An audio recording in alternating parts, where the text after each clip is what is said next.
Hey, we are at lucky number 13 episode of Flyover State of Film. It is TJ, your fourth favorite guest, host, member, from Donatello to Winston to Blanche or Sophia, whatever it is, Sophia's choice. But yes, we are on episode 13 of Flyover State of Film. As always, I have my group of guys with me, and we got Brian from DVD Bunker. What's up, bud? Oh man, a pleasure. It's always great. I've been looking forward to it. I got a really nice DVD in the mail, and I'm putting off watching it to be with my beautiful boys today. So make it worth my while, guys. Right? Don't disappoint. What's going on, Joe? Good to see you. Hey, well, you put off watching a beautiful Criterion Collection DVD. That's right. Oh boy, I'm fancy. It's the restoration. It's got features, director's commentaries. I'm good. I've had a long day in the Twitter trenches that I didn't ask for, but that's what we get. Oh, don't lie. You were striking out from your lair all day. You just hooked a bigger fish than you were expecting. You're the orca. You hooked Jaws. Just throw it out there and just reel them in. But I'm good, my dude. Ready to start this episode. Don't mind my congestion voice. What about you, Jusef? What you got? Actually, TJ, what did you say Brian is from? DVD Bunker. Oh, I've never heard of that before. Brian, you should mention that more often in our podcast. Guys, so people know. Guys, I'm from DVD Bunker. Oh, wait. Is it? Oh, yeah, it's Joe. Sorry. That's fine. Hi, welcome to DVD Bunker. This is a special episode where we're going to discuss Christmas films. I know, it's a week early, but the Bunker. Got to promote. You gotta get that content, though. You did. You got a hashtag content. Burn it up. View episode 22 where we talked to Zodiac. Uncut extended version on SoundCloud. I love that. I wish anybody who wants to contact me about doing an episode about Zodiac, I'm down for First that. of all, Me. that's after the podcast. That's a fucking great movie. Me. All right. I want to go. All right, I want to go to the right. podcast. I'll take your written submissions later. Yeah. With that, let's everyone pop our drinks or shake your ice for episode 13, boys. All right. Yeah. Well, so much better than last week. Thank goodness. All right. A tasty treat. Now to start this episode, Force guys, card. off, I figure we get into some Oscar talk. We're getting in January. We're getting to the heart of Actually, TJ, we've been the guys and I. We've been discussing some of your Twitter history as of recently. Oh. Back in 2016, you tweeted that you like Burger King, and that's the type of thing that we just don't accept in the DVD Bunker. Think of the animals, TJ. We're McDonald's all the way over here. Explain yourself. So I'm going to be the host for the rest of the show now. All right. Well, I'm not going to apologize. I don't know. I mean, should we give him a chance to formally apologize? No, least? I don't want his apology because Wasn't gonna. I'm going to have it my way. think it's offensive to Queens that you like Burger King. You know what? After you, offensive. Steph. Go ahead, man. I'm stepping down. Do your thing. So we've been talking. Jusef, take the reins. You are a person of color and can host this show. Thank you. I feel recognized and viewed. You have the and white seen. man's. You have the white man's approval to do it. You get interrupted by him continuously. Yeah. Okay, now. So I don't know if you guys seen the news. Apparently, people care about who's hosting the Oscars, and I didn't know that because I usually just watch the YouTube clips of the acceptance speeches. So I also think that, like, for a long time, it just felt like it was just always Billy Crystal. I feel like it's only in the last 5 or 10 years that it's even changed that much. They're like, just bring back old ass Billy Crystal, right? I mean, I would love if they brought back Billy Crystal. well, in that light, how about we all suggest the host for the next Oscars? What do you got? God, I didn't just waste mine on Billy Crystal, did I? No. That's why you went back. That's why like we're my bringing fourth back- choice at best. That's why we're going to bring back City Slickers 3. Yes. Revive the franchise. So you can waste your money on Get that. that Curly's money. We already got Curly's gold. What do you got for a suggestion, Joe? Oh, it was brought up on Twitter already, and they're actually a perfect choice. But Nick Kroll and John Mulaney, Yeah. they had hosted, I think it was the Independent Spirit Awards, and they were really great. But they just have such great banter, know how to host. They're pure comedians and they're entertainers. Yeah, John Mulaney. I is love super John fast. Mulaney. I felt bad he had to learn such a hard lesson with his sitcom, but like some people just aren't meant for sitcoms. Yeah. He's meant to be like a legit host and stand up, and like that's his thing. That's his wheelhouse. And like I've seen him live a few times, and he knows how to command a stage in a room, and they'd put on a show, but got also great timing and stuff, and you'll fuck that up. They do this thing also where I think why they're not just going this year like the regular, like let's get a late night host route is they want to try to probably stay more out of politic humor because we're also sick of it. You know, a couple ribs here and there, I'm sure, but they'd also have just a good banter and make references, but not like go too hard. And I think that'd be perfect. And they would kill it, like making fun of the fact that nobody wanted to host the Oscars. That would be like 10 minutes just of that comedy. You actually you could replace all the Kevin Hart short jokes with jokes about how they didn't want to host. Wait a minute. If I have to hear him say that 4 more times, I'd go crazy. But you get a nice dynamic between the two because Kroll can switch things up with the different characters he does. Mulaney, obviously, if they came out as Gil and what's the other guy's name before they're like, hello.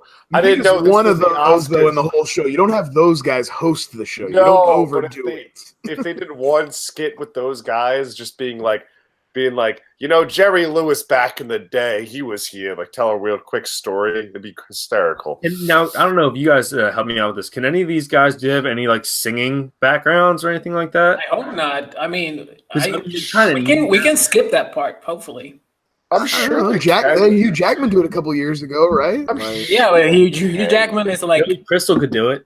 Yeah, they're like legit singers. We don't need to sing every time. Yeah, I just think it's a mistake to not have a host at all. Maybe I don't know. It could be weird, but like the host for the most part just like has like that 10 to 15-minute monologue, and then they're just introducing. Right, they got like 3 lines before every other, you know. So I don't know, but yeah, I think it would serve to have a host, especially with that debacle. But how about you, Brian? What host do you want?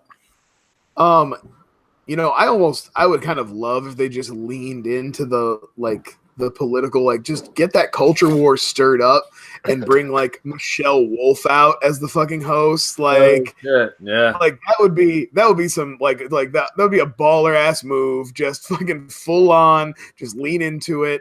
Obviously, the safer version of that is like what you were talking about, Joe. Something like a Seth Meyers or something like that. You know, would be. Not similar, but not as edgy. But for sure, though, I think the safest choice, and I think it's been floated before. He can sing. He is apolitical as fuck. He was brand on point. Of course, I'm talking about The Rock, right? Like that seems like a no-brainer. It's questionable that he can sing. He's bigger than life. He's charismatic as fuck. He could definitely. I think he could do it no sweat. And he won't do it though. No, I know. I think it's been floated to him, and he's just not interested. Well, no, I think he's shooting 29 movies at the same time. But Kevin Hart is his boy. I mean, they probably have like 6 movies in the pipeline together already planned. What do you think? They're not the reboot of Men in Black. I bet he like took a deep breath when they were like, "Oh, Kevin Hart has a problematic past," and The Rock is like, "Oh, wait, what?" I have 5 movies. Hey, all right, let's swing the pendulum the other way and have Stone Cold Steve Austin host the Oscars. Yes. Now you're on that. Like he just like smashing beers with people as they come up to the podium and shit, and just like make it like an MTV movie. Just asking for a beer, people are throwing it from people throwing them in.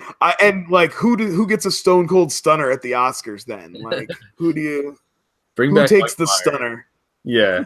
Ooh, I would like Daniel Day-Lewis movie awards and stuff like that. He would sell it. He could sell it, right? He would sell it. Like, he would be flopping on the floor. He trained for 6 months to become a pro wrestler just to take the Stone Cold Stunner. Take the stunner. All right. Who's next? He should host. Get Cage to host. No, I think I have a great suggestion. It's also it's something different. It's along the lines of having multiple hosts that they were thinking about doing. If not having a host, Let me guess. Alf.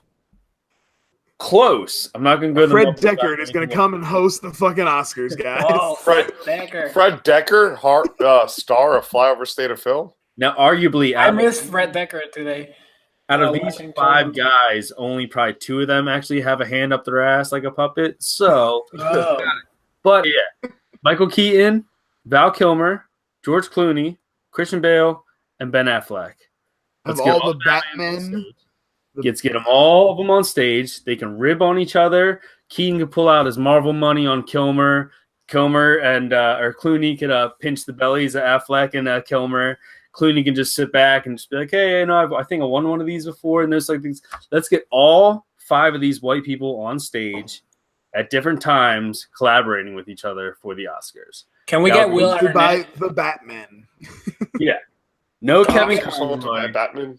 No Batman. What about Will Arnett? Sure. I guess we can let him. But he has to come in a Lego costume. Can we revive Adam West from the dead and just prop his corpse hologram on stage? The corpse of Adam West. Why, hello. Hello. And as The Rock has his hand up his ass and he's controlling him, he's the only one who's strong enough. You know what? Christian Bale would end up throwing like a PA assistant for not being on cue at the Someone's Oscars. going to yell at somebody, and I think that's what you need. You need that type of just like... But what if Christian Bale still fat?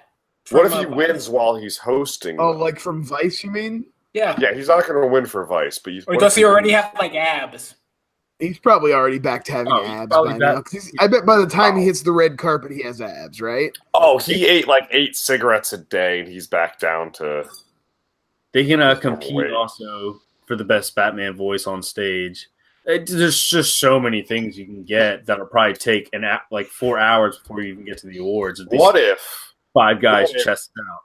What if we nix what you just said? We get Ruby Rose's shitty Batwoman to be the host. But I've heard the intro was so breathtaking. Yeah. Oh man, the crossover of the Elseworlds, guys. Why did they sew hair to her cowl?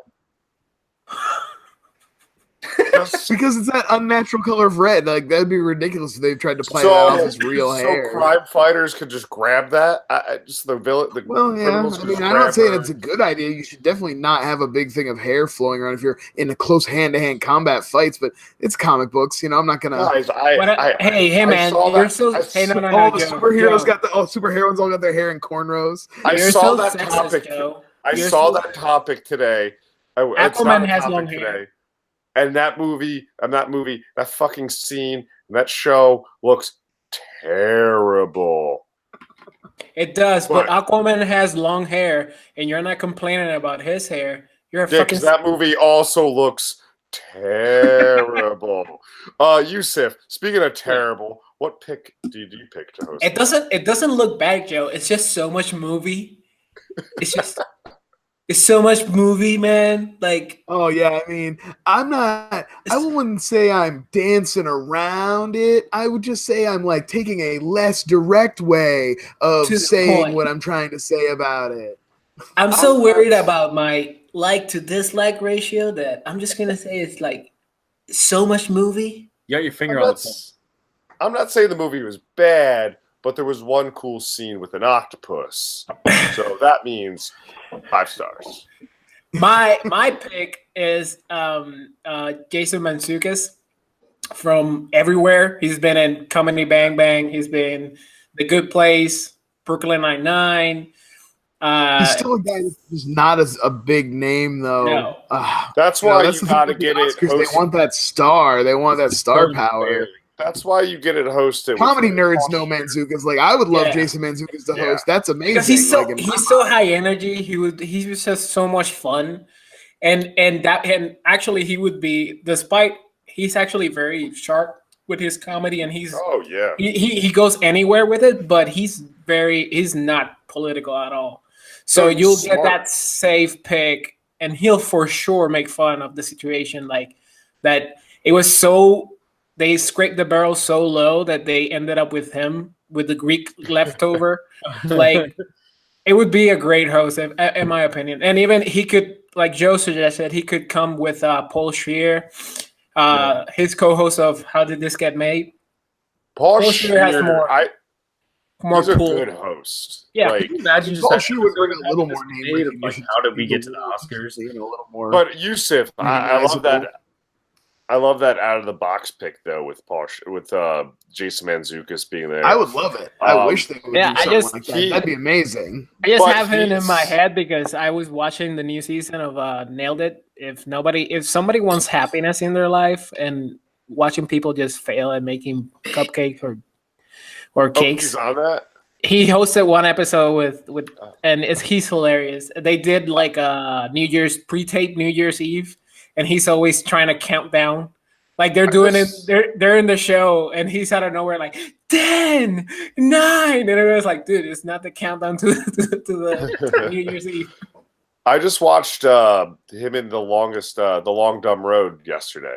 Oh, you said that. I haven't watched Yeah, that. it was really it was a full, like, probably the most screen time, like full lead he's could be. It was him and as a small Tony Revolori, and man, it was just this good character study that was funny, but like had like heart to it, and brought a little more to his wild roles. You know, like they let him be crazy, but there was like shit behind the eyes. Good. Nice. Ooh, deep. That was deep. Hashtag deep. Yeah. hashtag film Twitter. Hashtag movie nerd. That Hashtag was great. check out the DVD bunker on the Dumb Long Road, and just Smash that like button.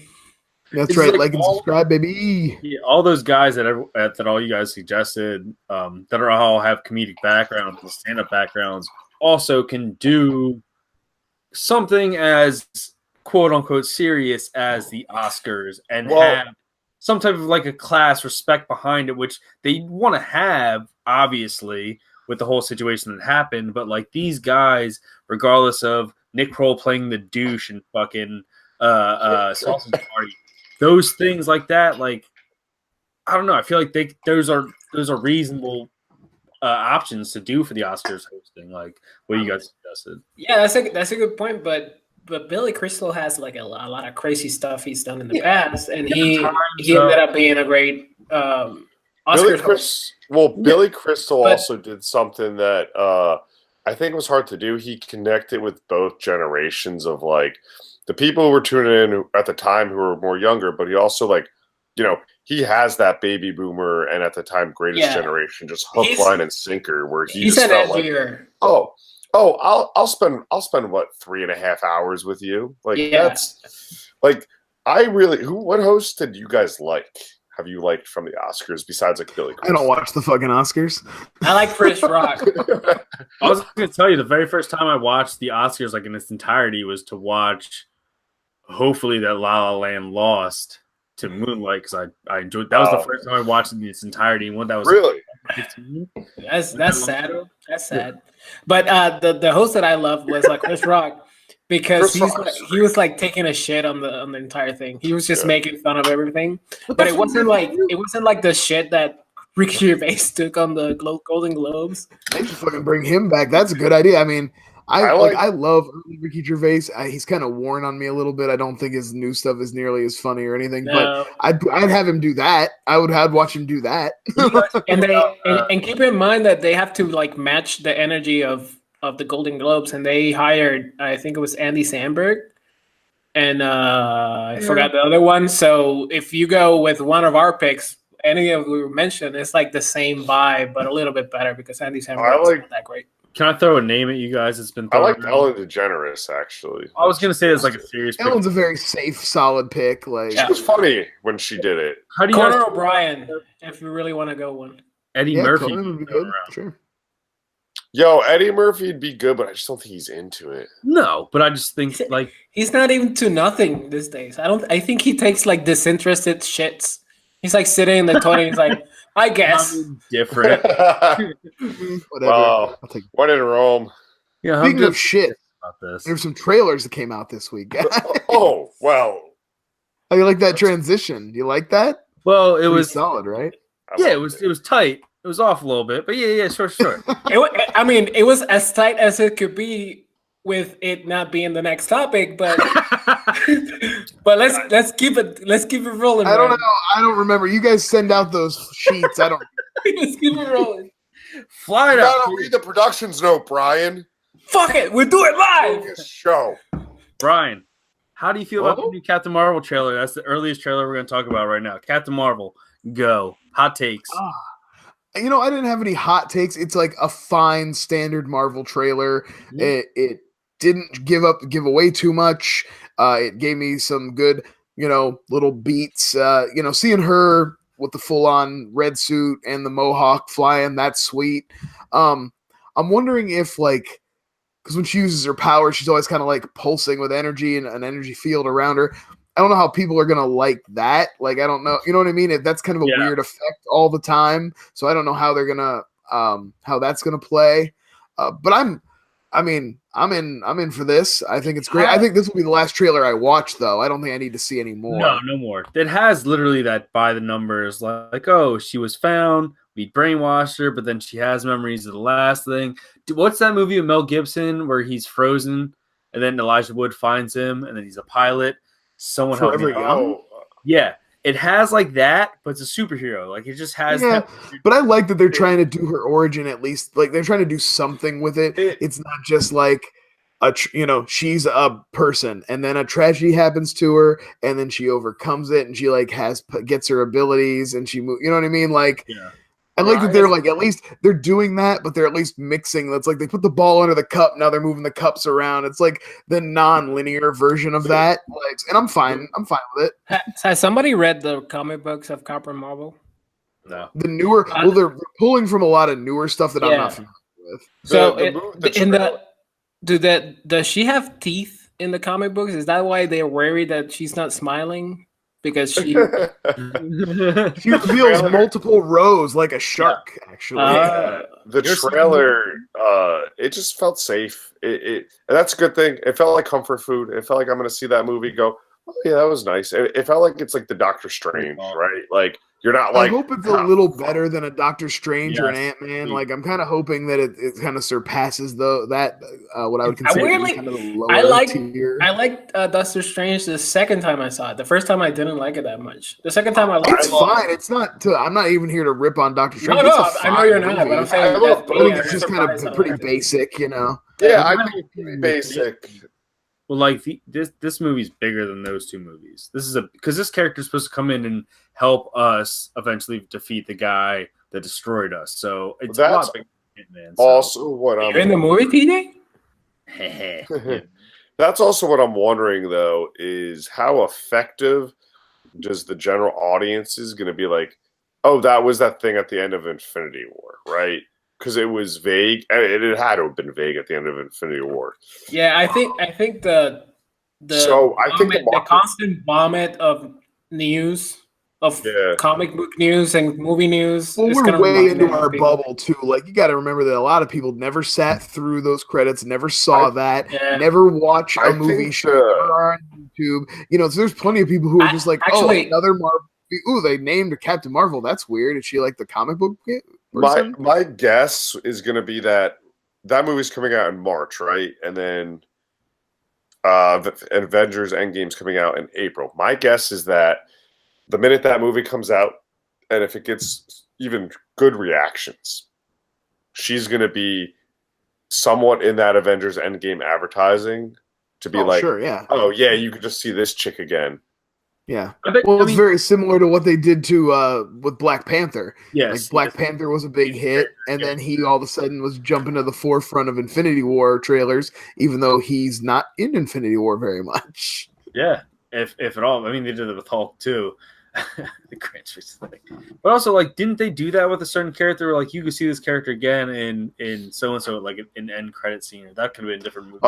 Usually at the end of the credits they will have a little bit, so and so will return, and they did that with Thanos. Thanos will return, yeah, stuff like that. Why not? But since we're talking about it now, jump right into I bet they're gonna do that end credit scene. They're probably gonna put it in front of Endgame.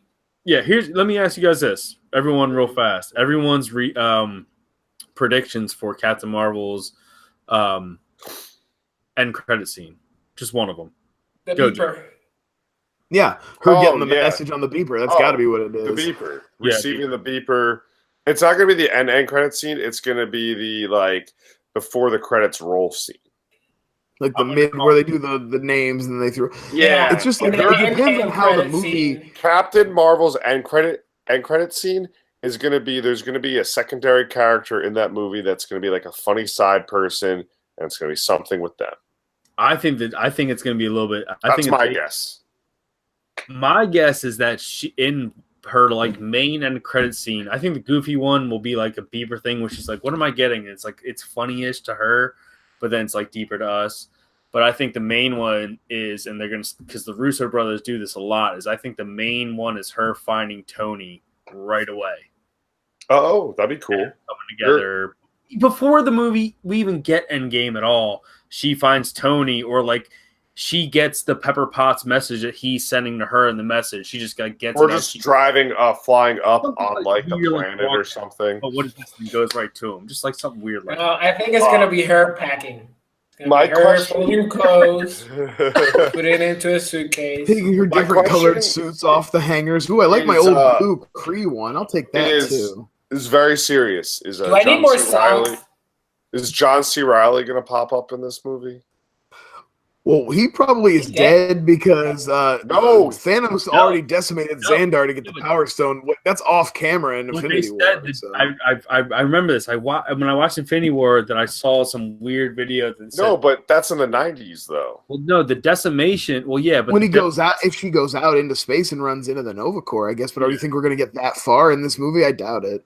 Well, here's like a weird little geek thing. I'm gonna do the glasses to you guys. Well, they're calling Thanos' snap the decimation, so that means that he only knocked out half. So John C. if he decimated Xandar, that means he took out half of Xandar.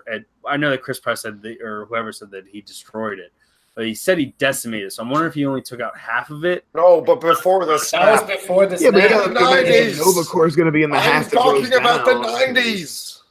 Push your glasses back up, bitch. Eat my ass. All right, but let's jump into the Avengers Endgame then. Straight off of this. No, let's go to Godzilla. We talked that off Marvel. Yeah, okay, we can jump right out of Marvel then. Fuck that. Well, actually, let's do Brightburn. Oh, yeah. Brightburn looks dope. Yeah, still superheroes.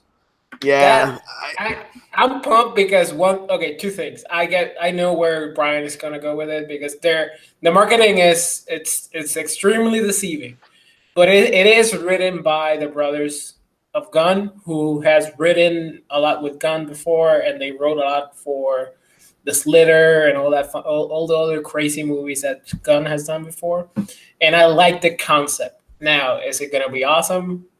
Maybe, I don't know, but the trailer looks fucking crazy. It better be violent. Yeah, it looks good. I wish it. I mean, I almost feel it leans a little too heavily on the Superman thing with them finding the pod and the shit in the barn. It's almost too close. You know what I mean? It almost feels like a literal Elseworld of the. This is the Superman that they're asking for on Twitter today. Yeah, right. This is the Superman that Adam Havoc loves, the one who snaps necks and shit. Yeah.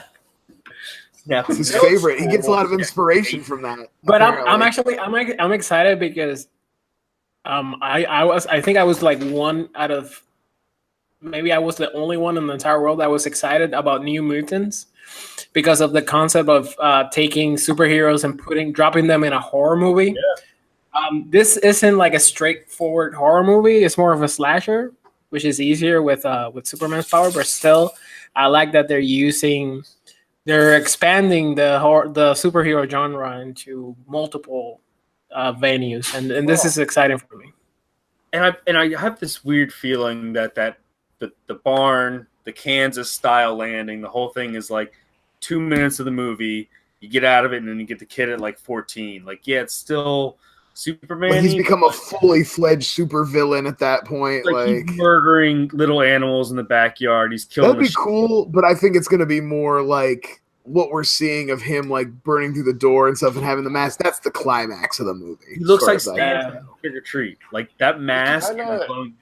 It's crazy. It's But at the same time, I hope it has that same vibe, and it definitely won't as like Midnight Special, right? It's that same story. Oh yeah, It's that same story. Midnight Special is great. I love Midnight Special was that Superman story, right? Yeah, it was similar. Let me ask you. Here's an offshoot. How do you guys feel about Chronicle? Do you guys like Chronicle? I love Very Chronicle. This had very Chronicle vibes from Right, it. like I got that vibe too. It's like a similar exploration of that, like who gets powers and how they react, and kind of. I love how they worked around the found footage problem with him using his powers to actually control the camera. Yeah, So you get better angles and better. But me and my wife have like a running joke with that fucking movie because when we watched that in the theater when we were like dating, and there's a scene where the big climax they're fighting in the city, and there's a scene of a family just having dinner, and suddenly the two just break through, and we have had a joke of the family like divorcing after that because the father had just installed new floors. They're in debt. And they keep fighting over the floors that the superheroes destroyed. Like, I told you not to fucking invest. Why didn't our policy cover that? Well, I never thought you get it. You told me not to. You never got a policy. This isn't covered under our insurance. Dude, I'm telling you. You were going to mail in the check. They're calling me an act of God. I didn't know superhumans could just bust through this door. They don't believe me. I wanted fake wood. You went with the real shit, bitch. It's polyester. Kids just crying in the corner. One's wearing the cape now, and you're like, oh no. Now he wants 5 years later, you see the dad like asking for change in the corner. Don't talk fucking like that to me in front of my children. He's in the Zack Snyder movie with a sign that says Superman failed us. Yeah, it all connects, man. It all connects. And like, All right, so- now, so this. No, I want to stick to like the smaller movies, independent. Do you want to talk about the Netflix, Oscar Isaac, Ben Affleck? I know That's a lot of dicks. What's it called? That's what I call it. Is that what he A called lot of dicks. Yeah. That's a lot of dicks. So, like, Look at all crazy- these dicks. Big old bag of dicks. If not, we're jumping No, I into do the think that movie looks pretty. I mean, that's a tight cast. I can't lie. They got my attention with that cast. Like, Yeah, I think Jared yes. Hedlund. You have Sad Ben Affleck. You have Oscar Isaac, Charlie Dunham. Charlie I think- Hunnam. Like, hey, good luck trying to make Charlie Hunnam happen, guys. It's not gonna happen. I didn't watch that. Sam show, Worthington so. out, guys. It's We done. got Jared Hedlund back, guys. Have you seen Tron Legacy? Jared Hedlund. Once. Saw it once. Yeah. That's what I'm saying. Jared Hedlund. All right, let's jump into Godzilla. Right into Godzilla. Now, that's probably been my That shit jumped pretty high up my must see list. Yeah, Like that's a good looking trailer.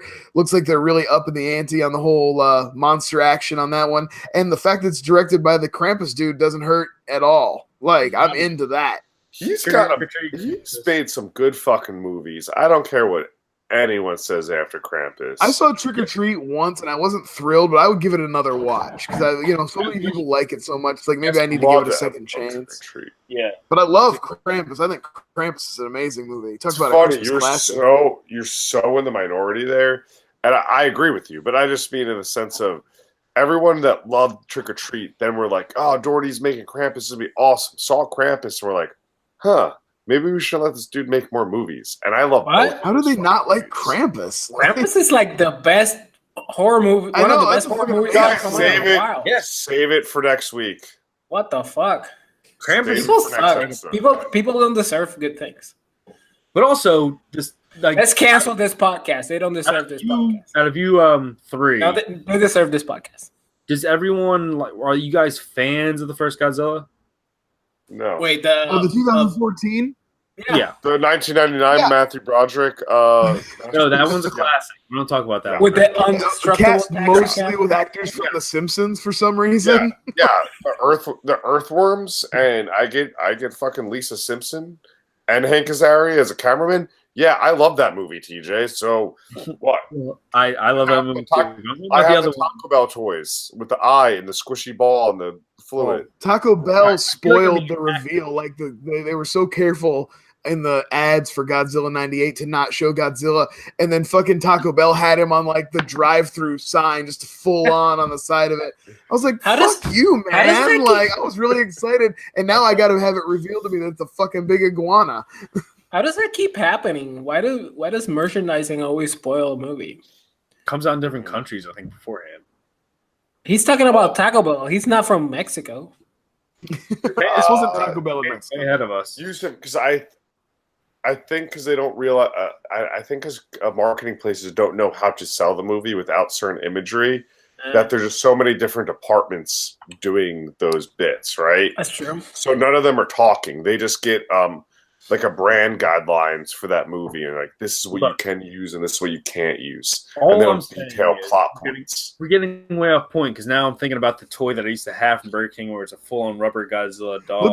It's awesome. TJ, let's go back, and I want to stand up in defense of Godzilla 2014. I know some people think it's a little slow, and they're not wrong.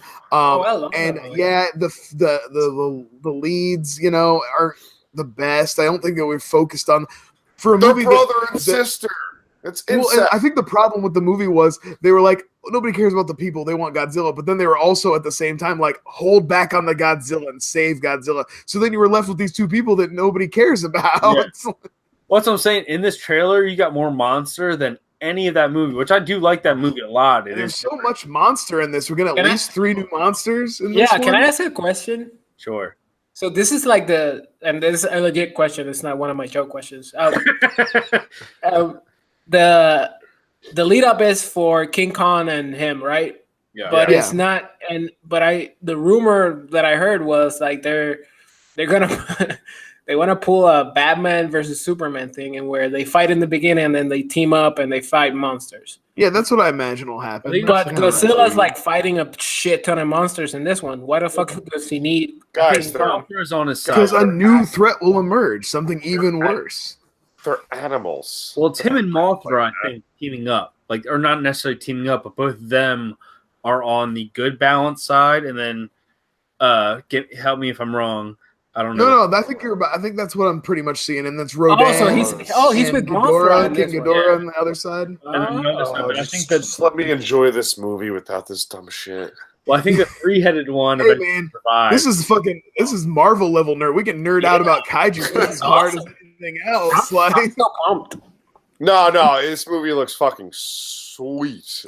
I'm just gonna look for like the loudest and biggest screen I can find near me, and just buy the biggest popcorn, dead center in the middle of it. Yes. And just like, I'm not gonna be worried about dialogue. I'm not gonna be worried about structure. I'm not gonna be worried about. But it's got Vera Farmiga. It's got Millie Bobby Brown. The cast is good. Like, I'm not into it. Vera's awesome. Vera's awesome. Yeah, but Vera's a queen. Guys, Hashtag yes, queen.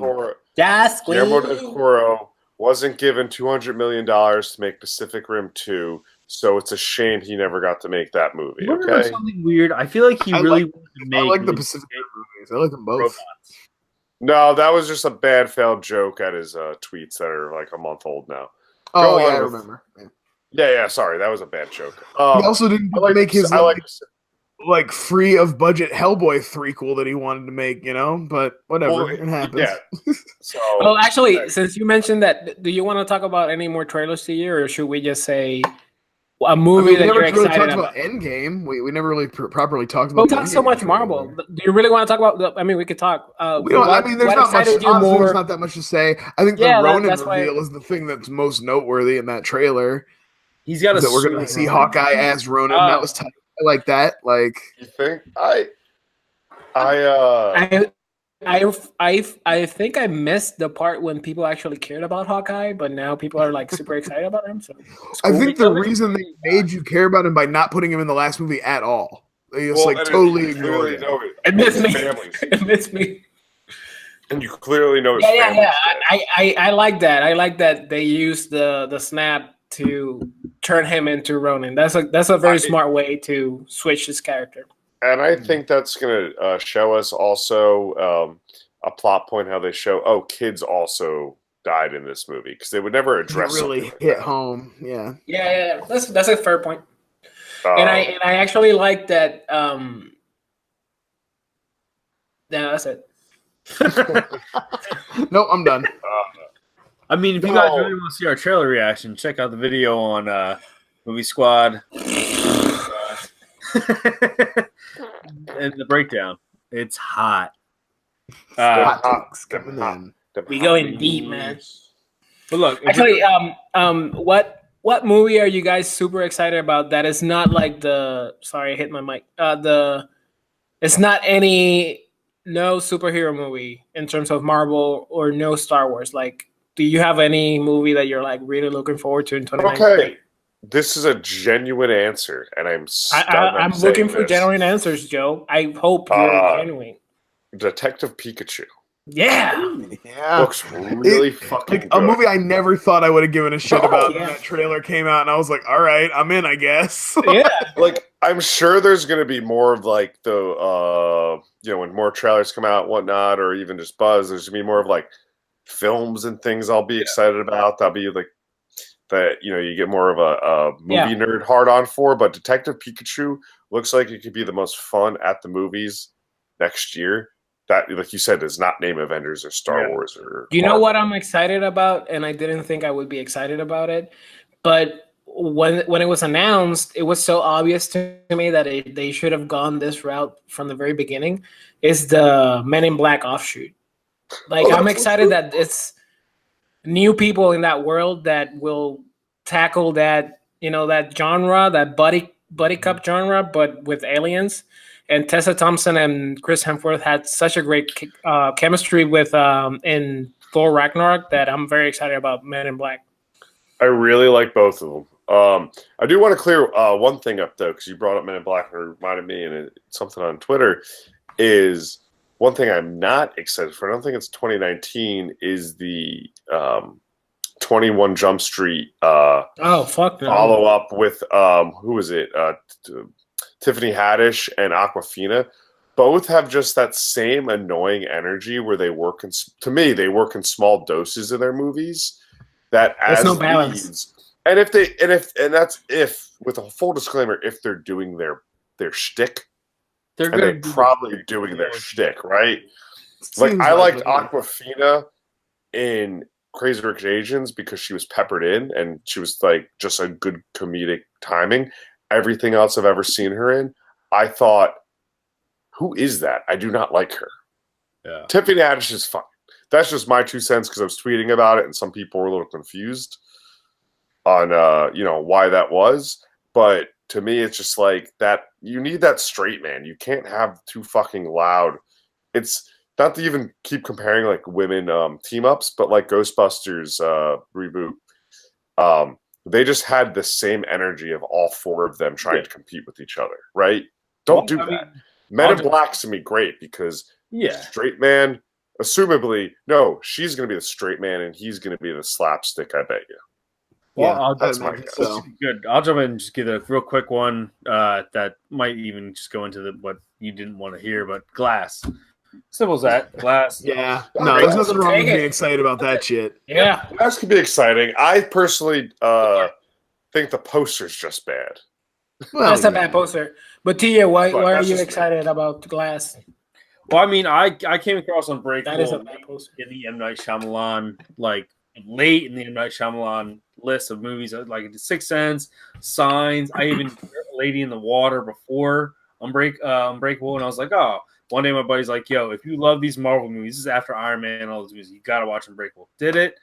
Nailed something that was so before its time with the superhero genre that after seeing Split and seeing the inclusion of it being in the same universe, there was no question when M. Night Shyamalan came out. I was like, even if he's in a resurgence, if not, I'm in. So, yeah, this movie was all in for me. Yeah, I'm nervous. I want to watch it, but I'm nervous about the movie because what was the other one? The one with the grandparents wasn't that great, but it was okay. It's okay. It's got its moments. It was fine. And then scared me more than the movie I just watched recently with Joe, Hereditary. Visit freaked me out. Guys, Devil, that one. Visit Hereditary. How dare what? Hereditary fucked me up. I would Yeah, put I heard Devil and The Visit kind of on the same level. Devil's that one he produced where they're in the elevator. But you know why I hate? Not what I hate. What really bumps The Visit very, very down is the kid. Like the rapping. Yeah, the with kid sucks real hard. I agree with that. I hate it so much. The little white kid from Pennsylvania. I was rooting so hard for the grandparents to kill him. Yeah, I mean, come on. We all kind of cheered when Grandpa shoves that shitty diaper in his face, right? Saying, That's I have the same hallway they have in The Visit. So every time I open my door to go out and to go to the bathroom in the middle of the night, I see a grandma on all fours just fucking flying. Stop. Yeah. That's creepy. So that's it for my 2019. How about you, Ryan? Yes. Sorry, now you go. Oh, guys, I can't believe nobody's mentioned this yet. Alita Battle Angel.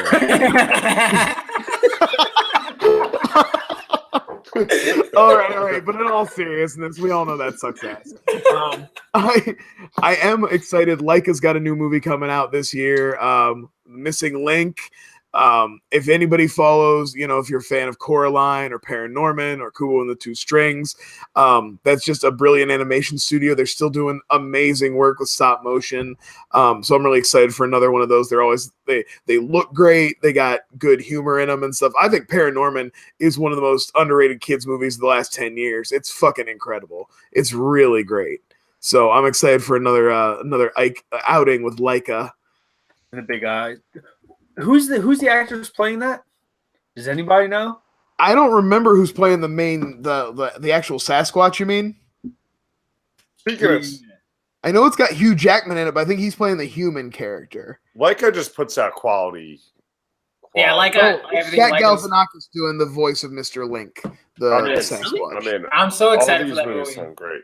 Like 2019 looks stacked. Yeah.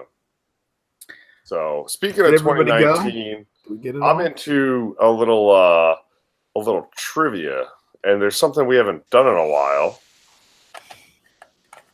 which I think everyone on the pod knows where this is going. So we haven't done. Look, you fucking bastards! We haven't done this trivia again because you motherfuckers are not paying us. Okay.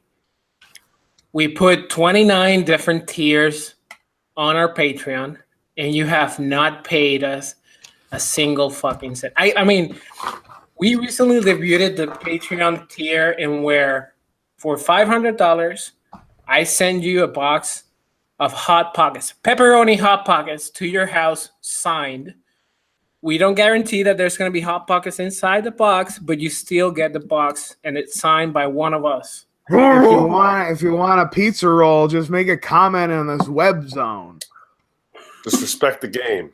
I've come out of retirement just to show you got to respect this game. But we love this game so much, and we got to give you a holiday treat. So we're gonna do movie trivia SmackDown, Christmas edition. And if you really wanna. Listen, guys, this is hard, okay? This is by far the hardest thing that I've had to do in my 30 years in this earth, and it's Googling facts about movies and putting it into a spreadsheet for you to ask this guys. I'm the same way. I've been grinding in this industry, but nothing hits me like trivia. Nothing makes me work. Nothing gets my blood up, gets my pump on the same way trivia does. I'm ready. I'm ready to make my debut. I'm ready to make my return. The suburban warrior has returned, has risen from the ashes. So I'm actually very proud of Brian because he actually went through rehab. He broke a nail walking into his house, bringing in the groceries. Yet he's still here. He's still here for us on the movie trivia SmackDown. And I'm ready. All right, so are you guys ready for some movie trivia SmackDown? Yeah. Roar, Joe, the Wookiee Dango, has come out of retirement to show you fools to respect the game. Roar. Respect the game. 5-time champ when this was just a simple show on a regular old podcast. Yeah. I mean, to be fair, it was just me and Joe and I was asking the questions, but yeah, he still won it 5 times. Back in the Fop Top days. Back in those Fop Top days. I remember that. Respect that. What about TJ? What's up, man? This is TJ, the Demogorgon Dexter here. Roar, baby! Yeah. All right, are you guys ready? Are you guys ready for this? So last one, it was about horror. So this time around, we're gonna ask you 5 questions each. I'm gonna switch it up because last time I got a lot of shit from the fans. We love you, fans, but fuck you. Honestly, I'm trying my best here. So this time around, we're only gonna get one Patreon, but also fuck you. Fuck you, they man. pay my child support. But fuck you. So we're gonna ask 5 questions each. You each have 1 repeat per question. Each question is worth 2 points. If you go down to multiple choice, it's 1 point. I have tiebreakers. Each question for you guys is going to be about the same in terms of like one of them is going to be who played what, who started what. You get the fucking gist. You said 1 repeat per 1 repeat per question. That's the JOE rule. Yeah. Yeah. Because you know I got blasted on the comments last time that I was too lenient on you and that I'm swinging the game to TJ, which is bullshit. He won it fair and square. That was like the most perfect thing. I mean, when people I've seen him disrespect the game by acting like it's fixed like that, man, it gets me so mad. It gets me riled up. Listen. I'm all about taking that criticism online, but anytime you tweet at me, block. Yeah, I need to respect this game. Also, man, I don't know if you guys have seen. I got a folder here of some of my art. I just thought maybe you might want to like promote that. No. Oh, is that? Can we? Sorry. But respect that game, man.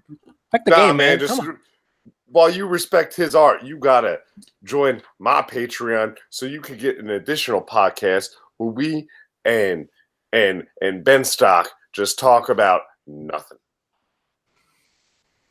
All right, so Joe, pick between the 1 and 3. Category 1 and 3. Well, let's go with the 1 because I'm number 1. And I'm gonna ask Brian because TA last time you just fucking destroyed the league, so I'm gonna give them the advantage. Between 1 and 3, he already picked 1. I'll take 3 because we all know TJ's a number 2. That's a solid burn.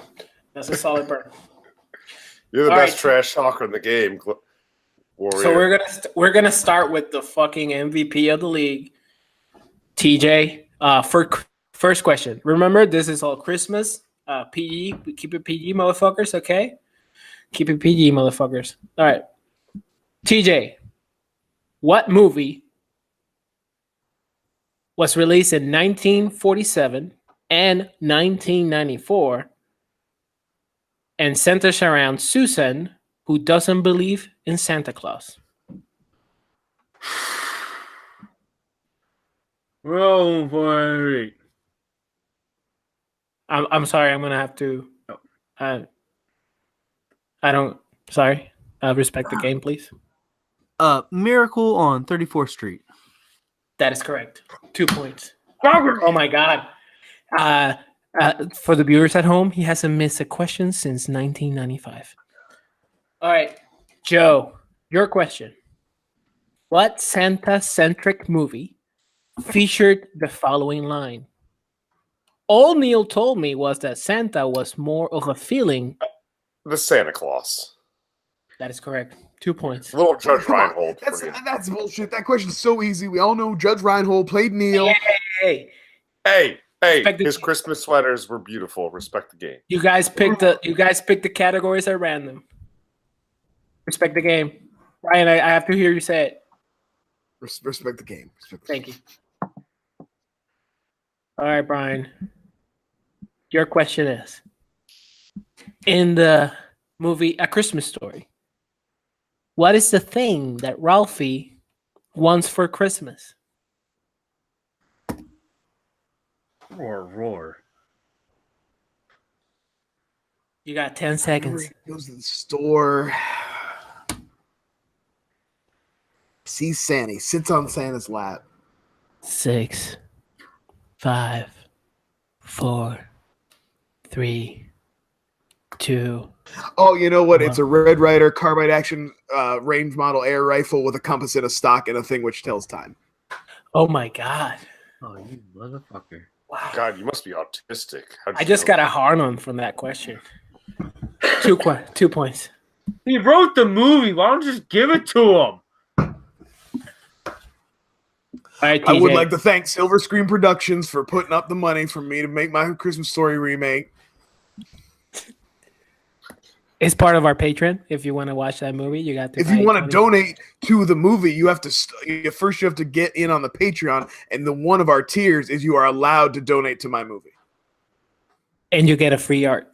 So TJ, oh yeah, free art. Question: how many Christmas movies has Jim Carrey starred in?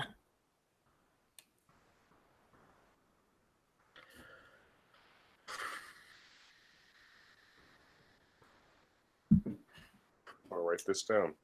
I'm getting upset about this one because I know. Oh yeah, is there a chance for stealing? Should I be writing this down? Should I be writing down the correct answer? I wrote down an answer in case there's steal. Are we doing stealing? Am I allowed to steal? Let's do that. Let's do that, guys. Let's do Okay, that. I'm writing my number. You got 5, 4. Repeat the question.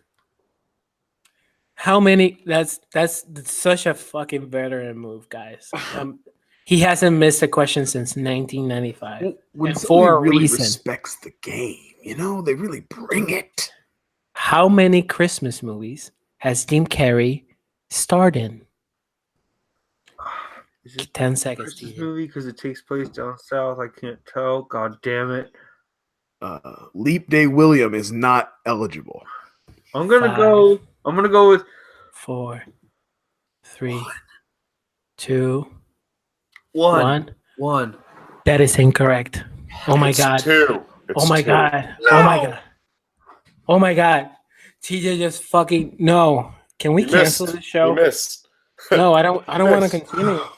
Hey, I'm playing the game. It's 2. You know what? Is there a Save it god? for the post fight. It's 2. Oh no, that movie's a Christmas movie. Crap! I just saw it.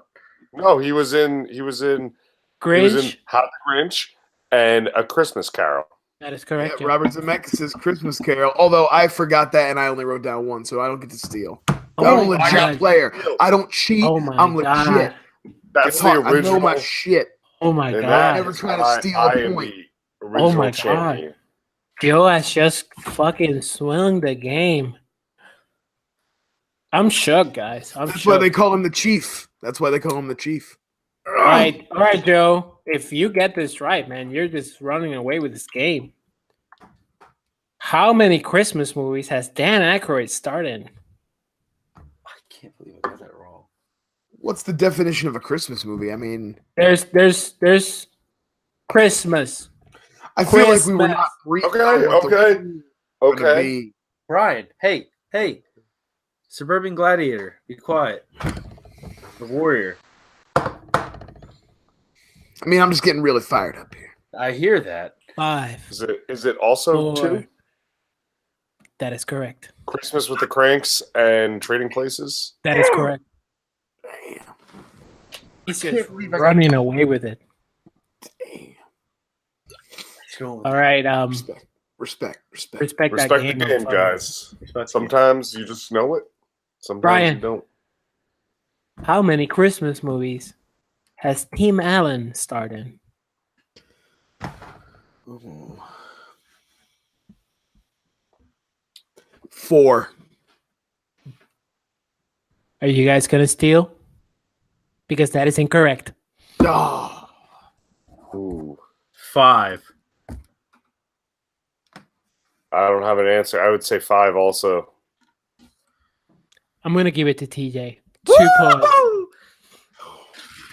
Yeah, I wrote down 4, so he would have got it. So The 3 Christmas Claus, Christmas with the Cranks, and El Camino Christmas. The Well, hell that is El movie- Camino Christmas? I It's a challenge that. you I'm know gonna I don't challenge- speak. You know I don't speak Spanish. It's a Netflix original movie. That doesn't count. That ain't a real movie. Ask Christopher Nolan. All right, TJ. You fucking stole that question. You're right back in it. Whoa. That's why you're the champ, man. I got such a big heart on right now. All right. In Home Alone 1 and 2, who plays the Wet Bandits? Joe Pesci, and Remember, guys, you have multiple choices. I've seen people miss too much today. fucking Bushwhack. I can't think of his name. I have wrote it down for the record. Little monsters. I can't think Down of for the record. My God, I'm blanking. The lights are so hot. 5, 4. Repeat the 3. question. In Home Alone 1 and 2, who plays the Wet Bandits? We're the sticky bandits now. The worst. I feel like the lights are so bright in my face. 5, 4. Another repeat. Nope. 3, No? Only one per question. Challenge. 2. Joe Pesci and the guy from Bushwhacked. No. Dude, My life. I mean, you run out of time. I'm sorry, TJ, but you had multiple choice. Joe Pesci and Daniel Stern. That is correct, guys. Good job. Oh my God, TJ, I'm so embarrassed to know you. Wow. Look I'm at back in yourself. this thing. Clean yourself up. Guys, okay, competitors. Please remember, you have multiple choice. You have multiple choice. I spend way. It doesn't help on questions where there's just numbers. What are you going to tell me? A1, B2, C3, D4? That doesn't help me. You would have gone down to 1 point, and you wouldn't have given it 2 points to TJ. You loser. Well, I need those 2 points myself. Fucking loser. I gotta take chances. I gotta Shut play up, the game. you loser. Respect the game. It's my show. Shut up. Respect the game, okay? I think we need a commissioner. I think we need to hire a commissioner Hey, Joe. to come in and Question to regulate Joe. you. You are Want me out to of take away control. Hey, You want me to take away points? Hey, Suburban Gladiator, take it back a bit, sell your art, and let me answer this question. Yeah, go paint a butthole. I already Joe. see a couple of buttholes. I don't need to pay one. Joe, which American comedian played the role of Papa Elf in the movie Elf? Oh. I'm writing this shit down, you motherfucker. Got 10 seconds. Gotta push this bitch up. All right. TJ, are you not gonna write it down? I don't fucking know it. Oh, you fucking loser. I'm so disappointed in what you are. Can you repeat the question? Which American comedian played the role of Papa Elf If I was a bad person, I would Google it. in the movie Just do Elf? multiple choice, you chicken shit little pussy. 5. Yes, go multiple choice. That's right. Is it A, Ed Asner, B, James Caan, C, Bob Newhart, D, Bob Peter Newhart. Dinklage? That is correct. I knew was it. thinking- I didn't need it. I didn't need that. I was thinking Ed Asner, actually, it's funny, but I knew it was wrong. But I couldn't. Gilda Radner, but All right, Brian. Who played Scrooge are in Muppet? Come on. Are you kidding? Shut up! Shut up! Who played Scrooge in Muppet Christmas Carol? Michael Caine.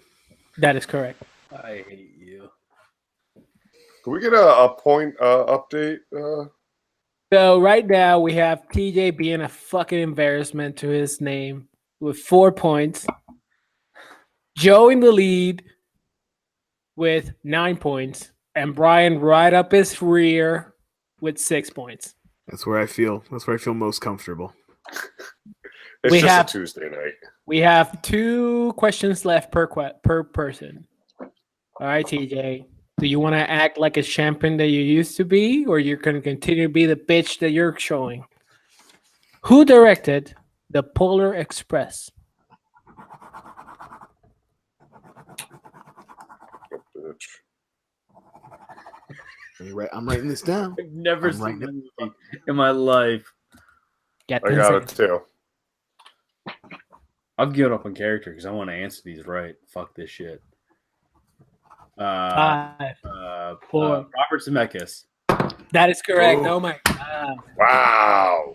Oh. That's Tied the game. you know, Right. sometimes I wonder if he's just guessing or if he's just playing with us, man. He's playing with us. No, He knows the game. He knows the product. he directed. All right, Joe. Who directed Home Alone 2? Christopher Columbus. That is correct. All right, moving it right along. Fuck. Brian, who directed Scrooged?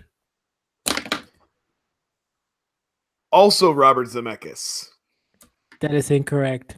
Oh, Who wants to steal? Oh, No. Write it. So TJ doesn't steal. okay, Write it. Who directed Scrooged? God damn it! Who did the You thing? know who's screwed? Oh, Harold you know what? Ramis. I think I know it now too. That sucks. Oh well. Harold wait. Ramis. Wait. TJ, what do you got? I didn't. It was the other guy, not Harold Ramis, but the other guy who directed Ghostbusters. That's what I thought. No, both are Real incorrect. quick, let me check. Yeah, it's Richard Donner. I knew It's it. Richard Son of a Donner. bitch. I'm embarrassed for Brian. I was a gimme because I know I you're a just I fan of jumped that on movie. it too quick. I was thinking I had Robert Zemeckis on the brain. They're both guys who are Okay. pioneers of I'm embarrassed. special effects. I'm They're embarrassed just- by this show. This is the worst show I've hosted in my life. Because I'm winning. Yeah. All right. So the final Next question. time you go on your stand-up tour, you might not even come back. I mean, I don't think so. So the final question is going to be movie release day. That's the Citizen Kane of the trivia show. it's a Citizen Kane question categories. TJ, Yeah. what's the release date for National Lampoon's Christmas Vacation?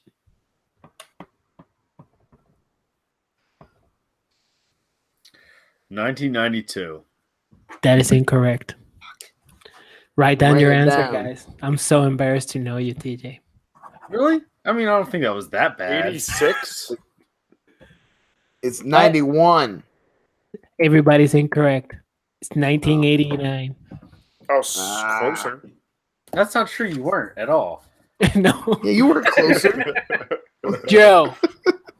What's the release year for A Christmas Story? Actually, let me take a timeout.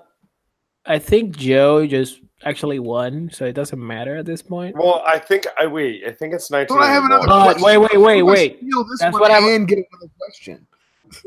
I think it's a 19. Joe, Is it 1981? No. it is not. Oh, It's 1984. Yeah. It's 83. I'm so sorry. No, you're wrong. I'm so sorry. so I still won. Challenge. I'm challenging There's that a shit. I'm challenge. looking it up. I don't believe you. We're taking the Okay. call now for our judges to do that. It's production year is 83, but I know that shit was in the theaters in 84. All right, Brian. Just so you can say that you're better than because you're currently tied with TJ. Just so you can. Oh, say so now I need to get this question just to beat TJ yes, for Yeah, I second won. place, so Yeah. I can be the number 2. yes. What year did Charlie Brown Christmas first air? Yo, I don't fucking know this. 1968. But why are you bitches forgetting? I wrote down Take options. multiple choice. Nah, No. what's the difference? What, at I 1 think- point to All right, so pretend let I'm me better guess, than let me TJ? guess. We're Yeah. brothers. Let me guess and let's do the difference. 1965. That is correct. But I'm not gonna give you the Nice. point. Wait, really? Jesus. Talking about SmackDowns, it's about time that I, as a person who Wait, I won. I want to hear my appropriate Oh. winning. Congratulations, Joe. Thank you. You actually won something. Yeah, I usually lose. it's because of that leather jacket. Oh, yeah, thank you. And it's up there. Okay, it's back. But speaking of SmackDowns, I've gone SmackDown over the last, 3 movies I picked on this podcast. So I figured it was about time I picked a movie that I figured you guys all liked. I think you guys all liked. So I went with 2010's Troll Hunter, a Norwegian foreign film. Basically, Good premise of this movie is Norwegian students go investigating bear shootings in the country. They encounter a supposed poacher, and they kind of get sucked into the lore of Norwegian creatures, known as trolls, elves, the whole nine. But I wanted to bring you guys in. I saw this a long time ago. I figured it's winter, it's a snowy movie, it's cold. Why not do it? But thoughts straight off the bat, Joe. What do you think? I know you just saw it. Oh, I actually, TJ, this was one of the best movies we have picked. I really dug it. It was unique. I mean, very shallowly. Yeah, I did wish like it was like in English. I can't say I didn't, Racist. but it didn't detract at all from the movie though. It was a very engaging. Then why bring it up? Because I thought it, and it was a solid found footage film that made the medium work. Well, it's funny. I really liked it. I like that it treated itself so seriously too. Yeah, and it's weird that it's under like a horror comedy. Like if you look it up, it used to be on Netflix. I know when I said this last. It's not a comedy. It's just it's more of a thriller. It's more of like a straight thriller. Yeah, I think maybe there's some comedic moments to be derived from like sudden deaths and like kind of sudden violence. Now, I wish I would have told you guys this before you went in watching this. The guy, the lead, the troll hunter. This movie is based around Hans. You only get his first name or his last name. So basically, when this movie came out in Norway and in that region of the world, people were up in arms about this movie because Hans, the guy, Jasper, I can't remember. He was really good. He was perfectly cast. He's the equivalent of like a Jim Carrey or Robin Williams. He's a comedic actor out there. He's a comedian. Really? He was perfectly cast. Yeah, and a Burt Kreischer. Like if they cast him in a really serious role to go into their like they're obviously. So that's why it got the comedy tag. So that's why, yes. So and then also like the weird like the found footage thing. But I'll say this about it a lot. That's one complaint I had heard because I did a little bit of research before. Is people were like, oh well, the CGI yada yada. I thought it was really good CGI for especially the type of movie it was. It's true. Yeah, definitely. I think they used the night vision well to kind of hide some of the CGI and stuff, and that's always a smart move. Yeah. Because Brian, just like you've seen this just as many times as I have. Yeah, I had watched it a couple times, and it's just a real. It's just a good time, like a good solid kind of like you said, horror actiony thriller kind of good effects, interesting ideas, interesting. I think that's what we find about like it's easier to squeeze content out of bad movies than it is out of good movies. With good movies, everybody's just like, that was fun. Hey, I like that. And short of just like going through moments that we enjoyed, it's hard to like rip it up and like really like dig into it too deep. We're all just like, yep, I enjoyed that. How about you? Yes, I also. Yeah.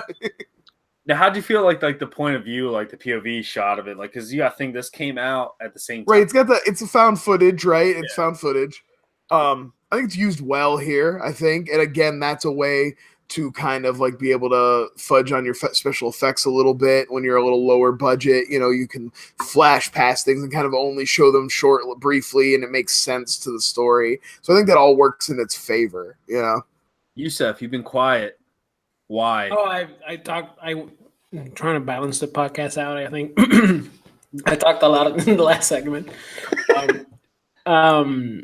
Yeah, I completely forgot that I saw this movie a while ago. Actually, when I hit play and was like, oh yeah, that movie. Yeah, it's a perfectly enjoyable movie.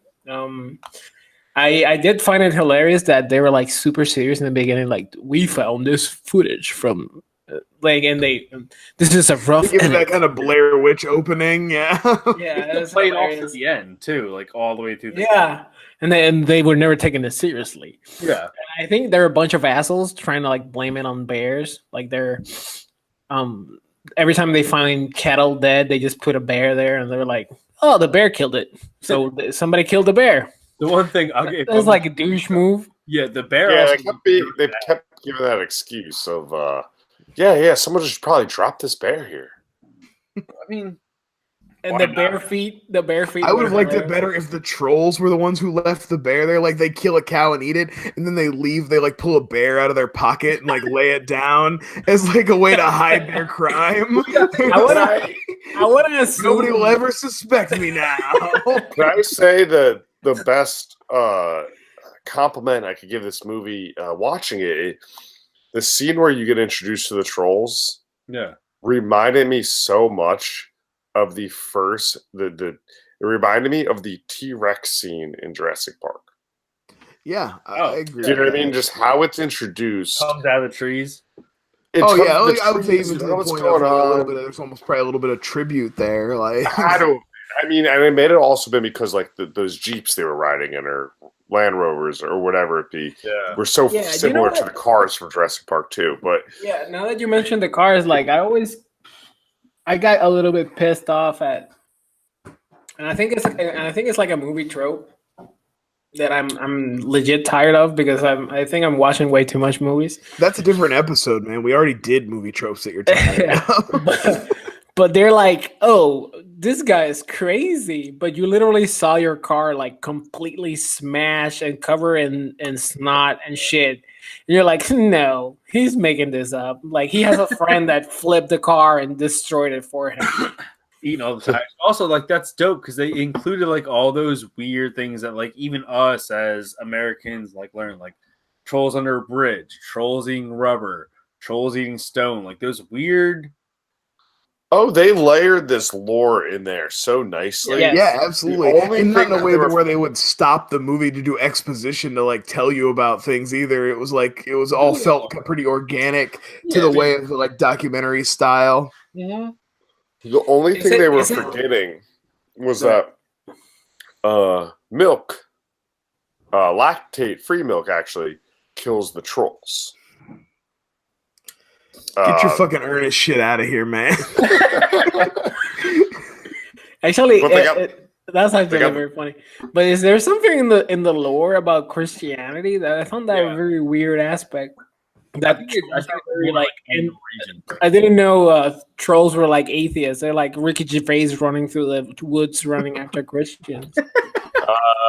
Like TJ just said, it's probably something straight from that era of the world. I mean, they have a lot of troll fairy type folklore.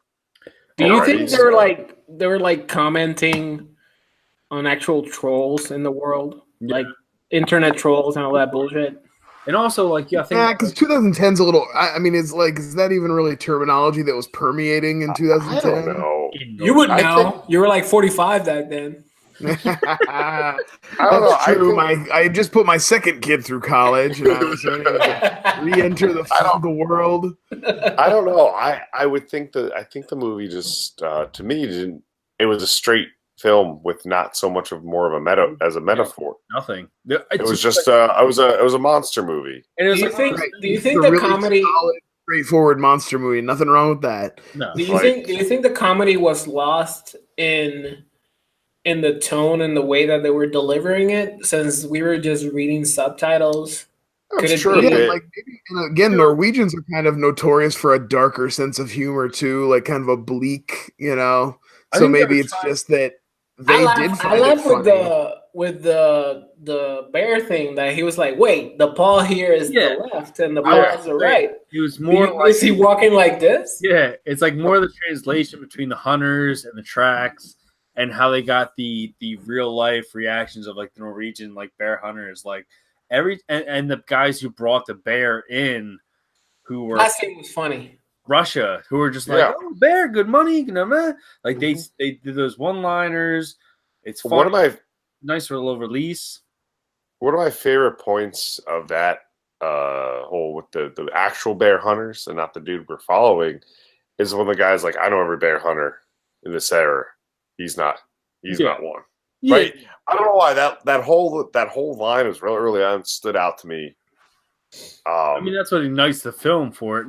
And also you were saying like this movie has a story, but there's nothing that like makes it a character study, undertone for anything different. It's just like a monster movie to be a monster movie. Yeah, I agree that this is the best movie you've picked. Like Yeah, despite it not being like something that I could make fun of or something that, like Brian said, it's just a good movie. We were like, oh, it's good. Like it's legit the best movie you picked because it's something that people should watch because it's a good monster movie. I could see Fred Decker being in this film. I don't think he's smart enough to do those things that like a small indie filmmaker would do. Like imagine this guy going across a Norwegian landscape and he's like, you know what? All those electrical towers. What if we said there was a cage, Jurassic Park style, like you guys just said? What if there was just a cage? And like those like small directorial like grabs are just like, man, that's smart. And then even the guy's like, why is it in a circle? Yeah, definitely, you could tell he was doing a lot. He was like, sometimes constraints actually make your movie better. You know what I mean? I think it's one of those situations where he had the perfect budget and the perfect like constraints to do what like, and the things that he had to sacrifice, he had to make, actually probably made this movie better. Yeah, and I love the motivation. Like the guy that's the hunter. He doesn't give a fuck anymore. He's like, he's like, why are you doing this? He's like, the hours suck. They don't pay me overtime, and I don't have medical. So fuck it. I'm just gonna blow this shit up. And I love his. It's one of his jokes as a stand-up comedian. It's like talking about how stand-up comedian doesn't pay you money at all because of all the shit you don't get from doing the things that you do. I love his fucking knight armor too. Like his armor is just a medieval 18th century whatever knight's armor. Don't press the button. I have a question. Is the Netflix show based off of this movie, or is it just its own thing? It's just its own thing, but it is excellent. And anybody who hasn't watched Guillermo del Toro's Troll Hunters, check that out, especially if you got kids. Excellent action cartoon. Okay, I was just wondering because it's on point too. And there's another show coming out that's like loosely tied to it. He's doing like a series of 3 different shows that are all based in the same small town, kind of John Hughes style. Troll Hunters was the first one. Next one's about aliens, I believe. So now, Joe, do you have another movie you think this is loosely based off of or close to? You know, a spiritual sequel, maybe. Oh well, we mentioned it. It's the prequel of how the Ernest Scared Stupid started. Yeah. I mean, are the Ernest trolls like baby versions of these trolls? The Ernest troll. Listen, they turned to stone, but instead of the troll turning to stone, he was turning them kids to stone. Guys, Ernest Scared Stupid Milk killing motherfuckers. I was so obsessed with Ernest growing up. Honestly, it's so much. It's so guys, I never got into Ernest. Not a big fan. Podcast. You were 77 when it came out, so I get it. Jackie Chan. Ernest was my youngest son. And now grow up. Right. Hey, Vern. He's such a disappointment to the Hearst family. Let's get into the ratings. Brian, what you got for this? Oh, I mean, this is pretty solid. I'd give this like a 7, 8, 7.5, something like that. It's a real solid little horror flick, little kind of like fun premise, smart ideas, well executed. You know, I'd give this a pretty good one. Nice. I could get this up to 8, I think. Yeah. I'll take an 8. Joe, what you got? 8.3. It's a random number, Joe. Squeeze those 0.3 out of there. Yeah, I really dug it. I think it was a little better than an 8. That's where the 8.3 comes in. But not as good as 8.5. Well, like not quite 8.5. Let's not get crazy. I do wish the movie itself, and I know I said it's like shallow. I do wish I was able to get some of those jokes and whatnot instead of just reading the dialect. Yeah. So I appreciate it for everything of what it was, but I'm sure if like I spoke the language and understood the tone. So you docked it 0.2 for you not understanding Norwegian. All right, cool, man. Great job. He's so racist. Yeah. Jusef. Make him Zionist. I'm gonna give it that 8.5 because I don't mind reading like Joe. So averaging it out, we all give it an 8.3.